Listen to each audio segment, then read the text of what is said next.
के इस particular session में हम डिस्कस करेंगे एक landmark case Indian evidence act का। कोई कन्फेशन करता है पुलिस ऑफिसर को या फिर पुलिस कस्टडी में, तो वो एडमिसिबल नहीं हो। कौन सा स्टेटमेंट रेलिवेंट होता है, किस एक्सटेंट तक वो रेलिवेंट होता है और वो स्टेटमेंट कब आपका माना जाता है as confession which is admissible before the court of law। यानी कि 6 में से 4 प्रोसिक्यूशन विटनेस थे और उन्होंने अपने स्टेटमेंट्स दिए और वो स्टेटमेंट बेसिकली नोटबुक में लिखे गए। हमने यहाँ पे अपोजिट पार्टी को मारा, कुछ लोग भाग गए उसमें से। यहाँ पर उन्होंने बताया कि मेरे एक दोस्त के पास एक स्पेयर होता है, ठीक है, और साथ में एक जो है डंडा होता है। Hello everyone, welcome to judiciary by PW. I am Shimi Srivastava और आज के इस पर्टिकुलर सेशन में हम कंटिन्यू करेंगे अपनी लैंडमार्क जजमेंट की ये series and this is your lecture number 6। आज के इस पर्टिकुलर सेशन में हम डिस्कस करेंगे एक landmark case Indian evidence act का जो रिवॉल्व करता है अराउंड सेक्शन 27। सेक्शन 27 एक बात कहता है कि अगर कोई भी एक्यूज पर्सन है, पुलिस कस्टडी में है और वो ऐसा कोई कन्फेशन कर रहा है जिस कन्फेशन से कोई फैक्ट डिस्कवर हो रहा है बाद में, तो फिर वो स्टेटमेंट आपका एडमिसिबल माना जाएगा। यानी कि वो कन्फेशन आपका एडमिसिबल माना जाएगा अंडर सेक्शन 27। कब? जब वो पुलिस कस्टडी में होगा और वो ऐसे कोई इंफॉर्मेशन प्रोवाइड करेगा पुलिस ऑफिसर से जिससे कोई फैक्ट डिस्कवर हो रहा हो। नाउ सेक्शन 24, 25, 26 का एक्सेप्शन है सेक्शन नंबर 27। एक तरीके से आप उसको प्रोवाइजो भी कह सकते हैं, क्योंकि सेक्शन 24, 25 एंड 26 में इंडियन एविडेंस एक्ट के ये कहा गया है कि अगर कोई भी एक्यूज पर्सन कोई कन्फेशन करता है पुलिस ऑफिसर को या फिर पुलिस कस्टडी में, तो वो एडमिसिबल नहीं होगा। हम उसको प्रिज्यूम करके चलते हैं कि वो स्टेटमेंट जो है बेसिकली वो अनट्रू है। ऐसा हम इसलिए मानते हैं क्योंकि पुलिस ऑफिसर को अगर आपने कोई भी कन्फेशन किया है या फिर अगर पुलिस कस्टडी में कोई कन्फेशन किया है, तो ये प्रिज्यूम किया जाता है कि कहीं ना कहीं कोई कोर्सिव एलिमेंट एग्जिस्ट करता होगा या फिर कहीं ना कहीं कोई दबाव बनाया होगा पुलिस ऑफिसर ने या मार मार के उससे उगलवा लिया है, ठीक है। तो इस तरीके के रीजंस हैं जिसकी वजह से हम जो है कोई भी कन्फेशन अगर आपने पुलिस ऑफिसर या पुलिस कस्टडी में दिया है तो उसको अनट्रू बिलीव करते हैं।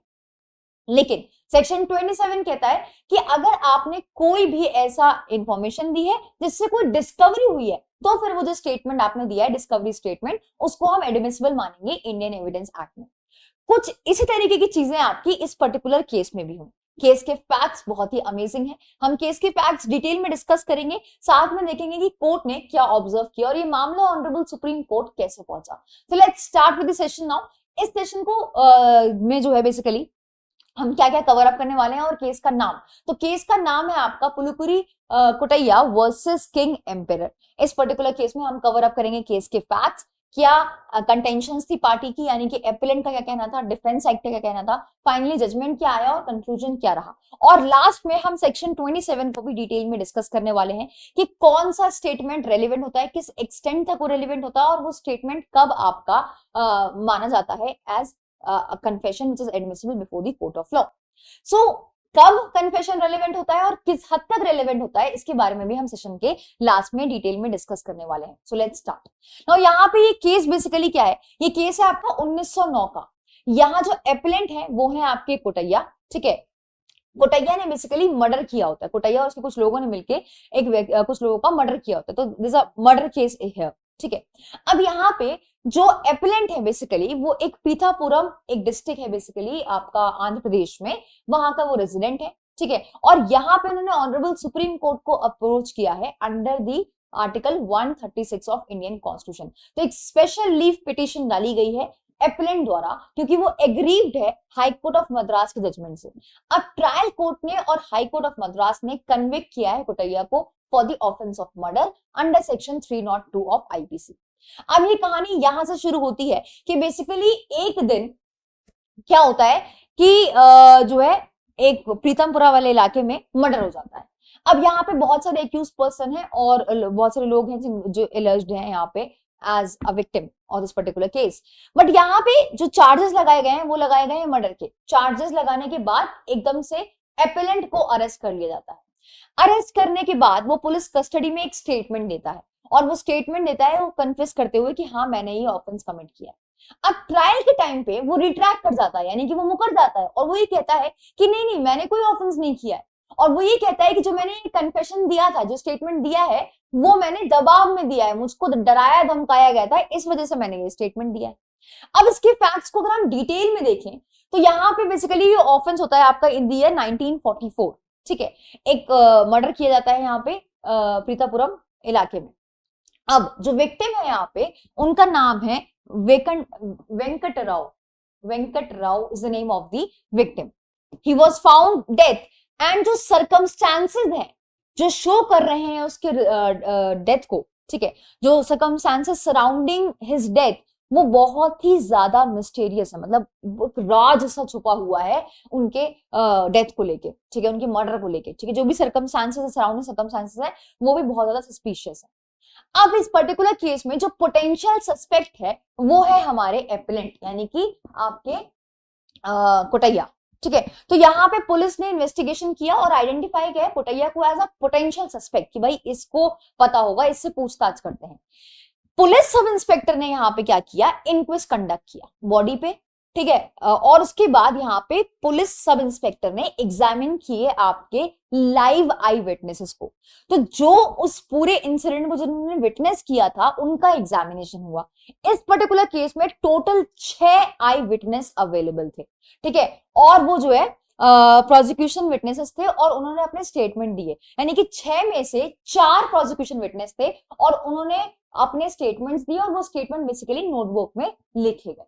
इसके बाद क्या होता है यहाँ पे, जैसे ही पुलिस सब इंस्पेक्टर कंक्लूड करता है अपनी इन्वेस्टिगेशन वगैरह, तो इंक्वेस्ट सर्कल इंस्पेक्टर पिक्चर में आ जाता है और वो कहता है कि मैं इन्वेस्टिगेशन करूंगा और वो इन्वेस्टिगेशन करने लगता है और सब इंस्पेक्टर से लेके टेक ओवर सेम डे पे इन्वेस्टिगेशन शुरू कर देता है।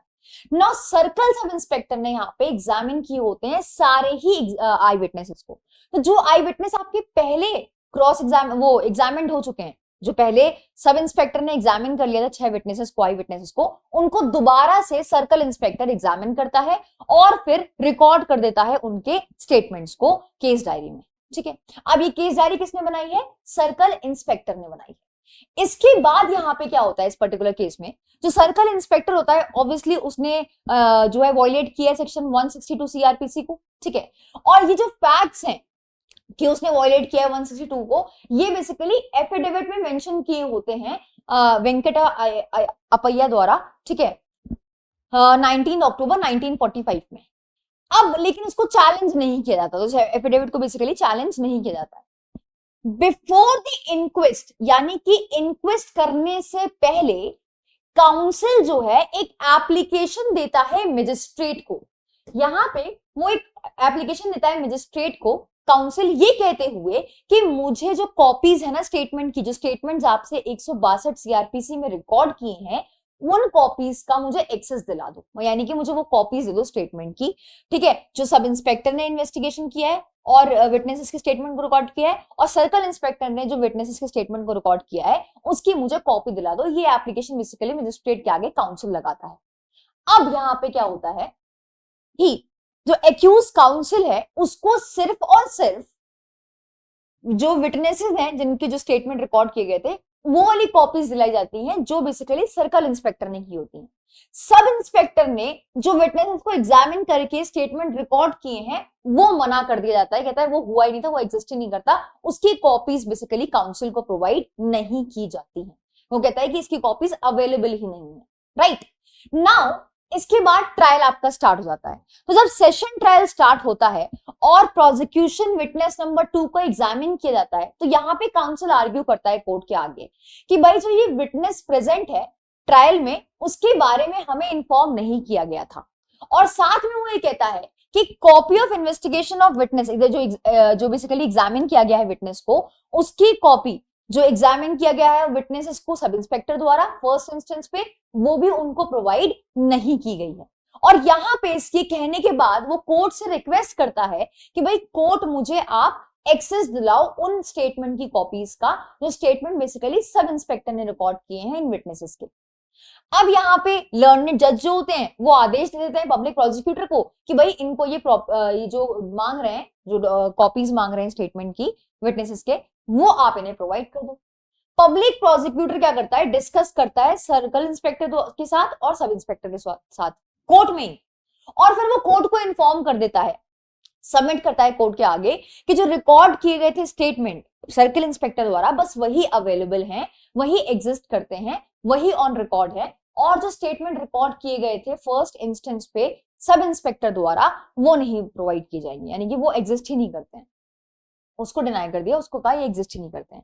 अब जज ने सुनने के बाद मान ली बात और जज ने डिफेंस को बोल दिया कि भाई आप केस में प्रोसीड कर। फिर दूसरी तारीख आती है, ठीक है, नेक्स्ट डे जब ट्रायल का होता है तो फिर क्रॉस एग्जामिनेशन आपका कंटिन्यू हो रहा होता है प्रोसिक्यूशन विटनेस 2 का। इसके रिस्पॉन्स में यहाँ पे काउंसिल फाइल करता है एक एप्लीकेशन एक्यूज पर्सन के बिहाफ पे इन रिस्पेक्ट दैट जो कॉपीज है स्टेटमेंट की जो रिकॉर्ड किए हैं आपके सब इंस्पेक्टर ने फर्स्ट इंक्वेस्ट पे, ठीक है, वो प्रोवाइड कर दी जाए so that it can be endorse by the prosecution that no such record of statement exist, ठीक है, ताकि इंडोर्स कर दे हम कि ऐसा कोई स्टेटमेंट एग्जिस्ट नहीं करता है। Then the public prosecutor state, public prosecutor वहां पे कहता है कि भाई मेरे को अपनी रिस्पॉन्सिबिलिटी पता है, पब्लिक प्रोसिक्यूटर कोर्ट में बताता है कि भाई मुझे मत बताओ, मुझे अपनी रिस्पॉन्सिबिलिटी अच्छे से पता है और जो स्टेटमेंट्स हैं आपके he has made on previous day at the trial in front of the court and have again denied, और दोबारा यहाँ पे उसने कहा मैंने बताया था पहले कोर्ट में कि भाई वो एग्जिस्ट नहीं करते हैं, वो जो स्टेटमेंट सब इंस्पेक्टर ने रिकॉर्ड किए थे वो एग्जिस्ट नहीं करते हैं, सिर्फ और सिर्फ सर्कल सब इंस्पेक्टर ने जो एग्जामिनेशन किया है विटनेसेस का वो वाले स्टेटमेंट एग्जिस्ट करते हैं। और मैंने आपको ये बात पहले भी बताई थी, ऐसा यहाँ पे पब्लिक प्रोसिक्यूटर कहता है और दोबारा से डिनाई कर देता है कि कोई ऐसा रिकॉर्ड एग्जिस्ट ही नहीं करता और अवेलेबल ही नहीं है, ठीक है, सब इंस्पेक्टर ने जो एग्जामिनेशन किया था उन विटनेसेस का उसका कोई भी रिकॉर्ड मेंटेन नहीं कर रखा और ना ही वो अवेलेबल है, वो दोबारा पब्लिक प्रोसिक्यूटर बताता है। नाउ उसके बाद क्या होता है, 4th डे होता है ट्रायल का, ठीक है। अब after the prosecution witness is discharge, जब उस प्रोसिक्यूशन विटनेस को जो बहुत इंपॉर्टेंट विटनेस था केस का, जब उसको डिस्चार्ज कर दिया जाता है तो पुलिस सब इंस्पेक्टर यहाँ पे अपनी नोटबुक निकाल के देता है, अपनी नोटबुक निकाल के देता है जिसमें वो स्टेटमेंट्स होते हैं 5 विटनेसेस के जिसको उसने एग्जामिन किया होता है at the time of inquest. अब यहाँ पे जो विटनेस बॉक्स में जो विटनेसेस आए थे एविडेंस देने, ठीक है, उनके विटनेसेस इनकंसिस्टेंट होते हैं, लेकिन यहाँ पे एक बताया जाता है कोर्ट को कि कोई बहुत ही ज्यादा डिफरेंस नहीं है, बहुत ही ज्यादा डिस्क्रिपेंसीज नहीं है नेचर में और वो इंपॉर्टेंट नेचर की नहीं है, ठीक है। तो जो कॉपी है स्टेटमेंट की जो एक्यूज पर्सन को दी गई है वो डिफरेंट होती है उन सारे स्टेटमेंट से जो स्टेटमेंट सब इंस्पेक्टर ने रिकॉर्ड किए होते हैं, लेकिन यहाँ पे बताया जाता है कि भाई कुछ ओवरलैपिंग स्टेटमेंट्स हैं विटनेसेस द्वारा, तो the sub inspector and statement made in the witness box में जो स्टेटमेंट दिया है और सब इंस्पेक्टर को जो विटनेसेस ने स्टेटमेंट दिया है उसमें कुछ ओवरलैपिंग है, लेकिन वो कुछ खास उसकी इंपॉर्टेंस की नहीं है, उसका कोई वाइटल नेचर नहीं है, तो हम उसको छोड़ भी सकते हैं, ऐसा यहाँ पे कोर्ट को इन्फॉर्म किया जाता है 4th डे ऑफ ट्रायल पे। नाउ पुलिस कस्टडी में एक पर्सन स्टेटमेंट देता है, one of them made the statement, यहाँ पे उनमें से कोई एक स्टेटमेंट देता है कि 14 दिन पहले मैं, कोटैया और मेरे पार्टी के कुछ लोग वेट कर रहे थे एक टैंक के कॉर्नर पे, ठीक है, हमने यहाँ पे अपोजिट पार्टी को मारा, कुछ लोग भाग गए उसमें से। यहाँ पर उन्होंने बताया कि मेरे एक दोस्त के पास एक स्पेयर होता है, ठीक है, और साथ में एक जो है डंडा होता है, स्टिक होती है, और वो मैंने छुपा दी है जाके गांव में, और अगर तुम मुझसे कहोगे तो मैं तुम्हें दिखा दूंगा, अगर तुम ऐसा चलोगे तो मैं तुम्हें दिखा दूंगा। ऐसा एक स्टेटमेंट बेसिकली पुलिस कस्टडी में दिया जाता है वन ऑफ द एक्यूज द्वारा, ठीक है। अब ये स्टेटमेंट बेसिकली यहाँ पे पुलिस कस्टडी में दे दिया गया। Now the question before the court is कि जो ये कन्फेशन दिया गया है पुलिस के सामने व्हाइल इन कस्टडी, ये रिवील करते हुए कि भाई डिस्कवरी है, वेपन प्रोवाइड किया गया है, या हम बता रहे हैं डिस्कवर कर रहे हैं कि हमने कहां पे वेपन छुपाया है, तो क्या वो एडमिसिबल होगी अगेंस्ट द एक्यूज पर्सन, क्या वो यूज किया जाएगा उस डिस्कवरी स्टेटमेंट को, क्या आप एज एन एविडेंस एडमिसिबल करोगे before the court of law against the accuse person. और सेकंड यहाँ पे क्वेश्चन है that which involves the construction of section 27 of Indian Evidence Act ki what is the basic construction of section 27 of Indian Evidence Act. Now these two question was raised before the honorable Supreme Court. अब यहाँ पे जो argument present किए वो ये रखे कि जो प्रोसिक्यूशन है उसने कहा कि कोटैया का स्टेटमेंट जो है वो पुलिस कस्टडी में बनाया गया है and police had directly led to the discovery of the murder weapon, और इंफॉर्मेशन देने के बाद पुलिस ऑफिसर ने डिस्कवर किया है वो मर्डर वेपन भी। यहां पे आर्ग्यूमेंट रखा गया प्रोसिक्यूशन साइड से दैट द सेटिस्फैक्शन और you can say the essential elements required under section 27 is being fulfilled here, making the statement admissible in the court of law. Prosecution ने यहां पे कहा कि जो रिकवर्ड वेपन है बेसिकली वो एक टैंजिबल एविडेंस है, ठीक है, और वो इजीली आप कोरोबरेट कर सकते हो उसको कोटैया के स्टेटमेंट से, कोटैया का स्टेटमेंट जिसने पुलिस ऑफिसर को दिया है उससे आप इजीली कोराबरेट कर सकते हो, ठीक है। तो यहाँ पे मर्डर वेपन की रिकवरी हुई है, ठीक है, और इंफॉर्मेशन जो पुलिस ऑफिसर को दी है उसके बाद ही ये रिकवरी हुई है। तो यहाँ पे प्रोसिक्यूशन का ये कहना है कि आप कोटैया के स्टेटमेंट, जो स्टेटमेंट उसने दिया है पुलिस ऑफिसर को, उससे कोराबरेट कर सकते हो इस पर्टिकुलर कन्फेशन को, ठीक है।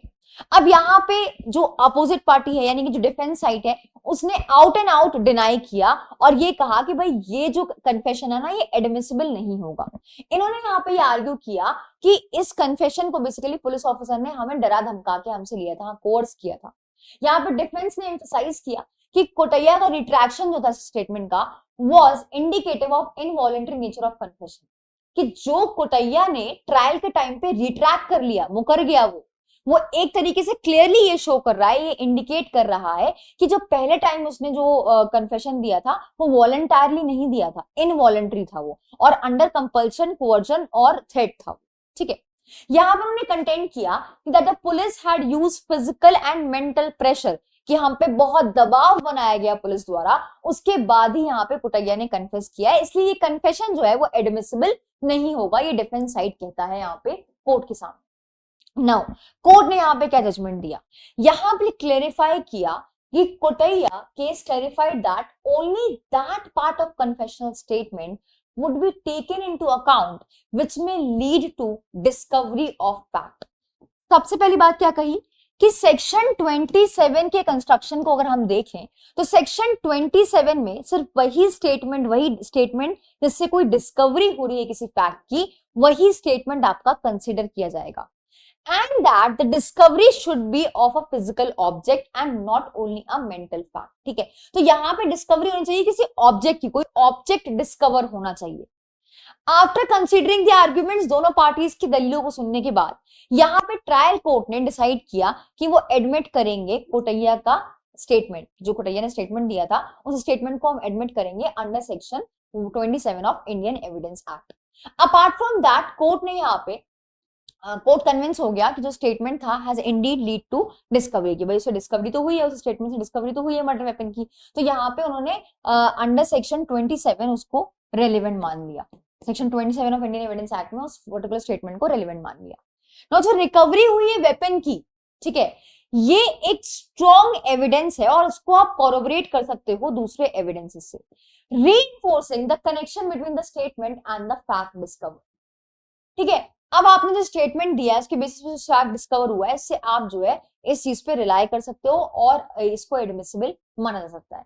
Now based on the crucial evidence along with the other supporting factors, ठीक है, जो क्रूशियल एविडेंस अभी अवेलेबल है और दूसरे फैक्टर्स को देखते हुए Kotaiah was convicted of the murder, यहाँ पे वेंकटराव के मर्डर के लिए उसको कन्विक्ट कर दिया गया और कोर्ट ने सब्सिक्वेंटली सेंटेंस कर दिया उसको death.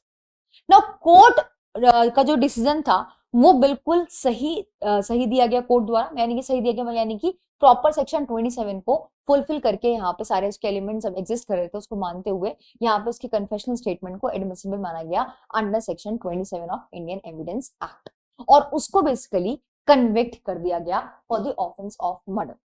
Now section 27 Indian evidence act बात क्या करता है, section 27 of Indian evidence act states that when a fact is discovered as consequence of information received from the accused person while he's in a police custody, so much of that information whether it amounts to confession or not, वो confession है नहीं है इससे फर्क नहीं पड़ता है, which relates distinctly to the fact discovered may be proved, and this particular section aims to strike a balance between allowing the admission of the statement that lead to discovery of the material facts and at the same time safeguarding the right of the accused against the coerced confession।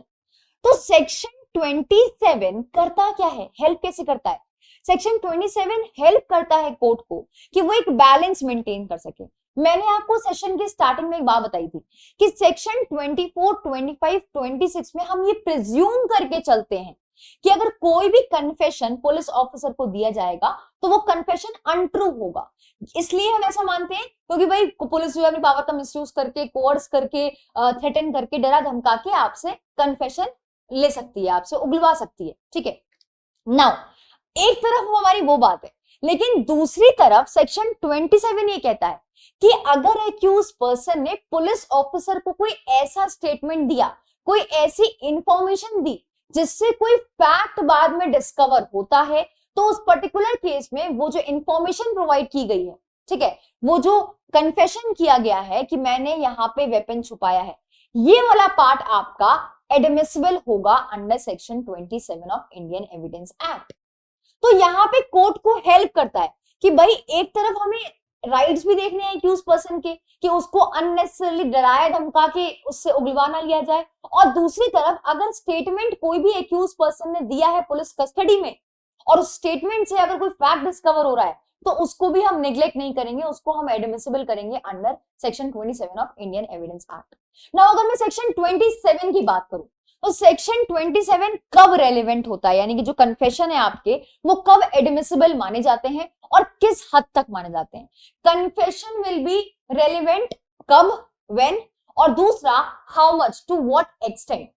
देखो section 27 जो है वो proviso है section 24, 25 और 26 का Indian evidence act में, क्योंकि 24, 25, 26 में हम क्या कहते हैं कि थ्रेट कोअर्जन में लिया है तो वो आपका कन्फेशन एडमिसिबल नहीं होगा, कन्फेशन आपने पुलिस ऑफिसर को दिया है तो वो एडमिसिबल नहीं होगा, कन्फेशन अगर आपने पुलिस कस्टडी में दिया है तो वो आपका एडमिसिबल नहीं होगा।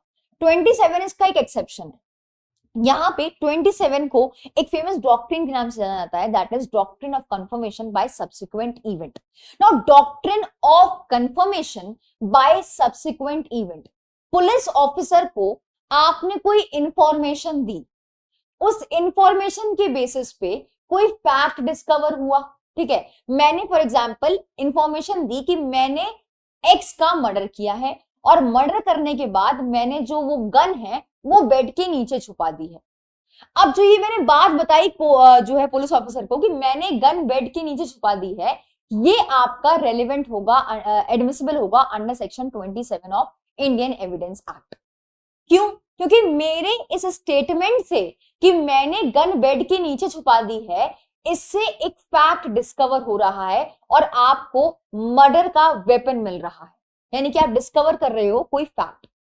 तो अगर किसी स्टेटमेंट से, किसी कन्फेशन से कोई फैक्ट डिस्कवर हो रहा है, बाद में आपने पहले कन्फेशन किया, उसके बाद पुलिस ऑफिसर उस प्लेस पे गई और फिर वो रिकवर करके लाई कोई भी वेपन, तो ही वो स्टेटमेंट आपका रेलेवेंट होगा। अब नॉर्मली पुलिस ऑफिसर गए, उसको जमीन में पड़ा हुआ मिल गया पिस्तौल, तो फिर वो रेलेवेंट नहीं होगा। Object must be hidden also, कि भाई एक्यूज पर्सन ने कहीं छुपाया है, फिर एक्यूज पर्सन ने इसके बारे में आपको बताया और फिर आप उसको ढूंढ पाए। तो वो जो स्टेटमेंट उसने बताया है ना कि मैंने बेड के नीचे छुपाया है, ये आपका एडमिसिबल होगा under section 27 of Indian evidence act. And this is what, subsequent event से आपकी जो इंफॉर्मेशन आपने दी है वो कंफर्म हो रही है। जब मैंने ये बात कही कि मैंने गन बेड के नीचे छुपाया है, ठीक है, उसके बाद पुलिस ऑफिसर गई, सब्सिक्वेंट इवेंट क्या है, पुलिस ऑफिसर देखने गई कि गन है या नहीं है। अब पुलिस ऑफिसर को गन मिल गई तो वो जो स्टेटमेंट आपने दिया है वो क्या हो रहा है, कंफर्म हो रहा है। तो this section is also known as doctrine of confirmation by subsequent event. Now जो एलिमेंट रिक्वायर्ड है और एसेंशियल एलिमेंट्स आप कह सकते हो, दैट इज सबसे पहले कोई फैक्ट डिस्कवर होना चाहिए। और इस पर्टिकुलर केस में, कोटैया वर्सेस किंग एम्परर वाले केस में, इसको बहुत ही अच्छी तरीके से डिफाइन किया गया था कि फैक्ट डिस्कवर्ड का क्या मतलब है। तो फैक्ट डिस्कवर्ड का मतलब ये है कि कोई ना कोई आपने ऑब्जेक्ट ढूंढी हो, कोई ना कोई आपने आपको कोई ऑब्जेक्ट मिला हो, कोई object, when the object is found. Found का मतलब यहाँ पे क्या है कि मान लो एक्यूज पर्सन ने कोई भी पुलिस ऑफिसर को इंफॉर्मेशन दी, अब इस इंफॉर्मेशन देने के बाद पुलिस ऑफिसर गया और वहां पे एक फैक्ट डिस्कवर हुआ।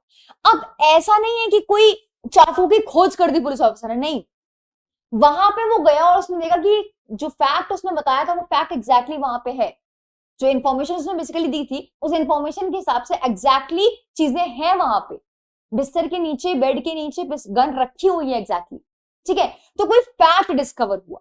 नाउ यहाँ पे place plays a very important role. Place का मतलब यहाँ पे ये है कि जो फैक्ट डिस्कवर्ड में आपका प्लेस भी आता है कि एक्यूज पर्सन ने बताया सो एंड सो गांव में उस जगह टैंक के नीचे मैंने ये हथियार छुपाए हैं, तो accuse person knows about the place और वो उसने आपको स्टेटमेंट में इंफॉर्मेशन दे दी है, तो उस पर्टिकुलर केस में सेक्शन 27 में वो स्टेटमेंट आपका एडमिसिबल होगा। And third is your knowledge. तो फैक्ट डिस्कवर्ड में ऑब्जेक्ट फाउंड, प्लेस और नॉलेज, नॉलेज मतलब कि एक्यूज पर्सन को नॉलेज है about the existence of object, कि वहां पे ऑब्जेक्ट एग्जिस्ट करता है, इसकी नॉलेज एक्यूज पर्सन को है, ठीक है। और place of its whereabouts, कि कहां पे रखी है, किस जगह रखी है, कौन से इलाके में रखी है, ये उसको अच्छे से पता है एक्यूज पर्सन को। और अगर ऐसी कोई इंफॉर्मेशन वो पुलिस कस्टडी में रहकर पुलिस वाले को देता है और उसके बाद अगर कोई भी फैक्ट डिस्कवर किया जाता है तो फिर वो आपका एडमिसिबल होता है under section 27 of Indian evidence act. तो फिर वो आपका इंडियन एविडेंस एक्ट में एडमिसिबल माना जाता है। सो फैक्ट डिस्कवर होना बहुत ही ज्यादा जरूरी है। ऑब्जेक्ट हमेशा हिडन होना चाहिए। अगर दिख ही रहा है इजिली आसपास तो फिर आप ये नहीं कहोगे कि भाई मैंने जो है डिस्कवर किया है। और स्टेटमेंट देने के बाद पुलिस ऑफिसर ने कुछ डिस्कवर किया है तो ही सेक्शन 27 की एप्लीकेबिलिटी होगी, अदरवाइज नहीं। सो आई होप सेक्शन 27 आपको क्लियर हुआ होगा। आई होप किस हद तक ये आपका स्टेटमेंट माना जाता है, कब ये कन्फेशंस आपके एडमिसिबल होते हैं सेक्शन 27 में, all these points are clear to you. So this was all from my end in today's session. Thank you so much for being there. See you in the next session. Till then, take care, bye bye, and stay tuned to the Rishri by PW. Thank you.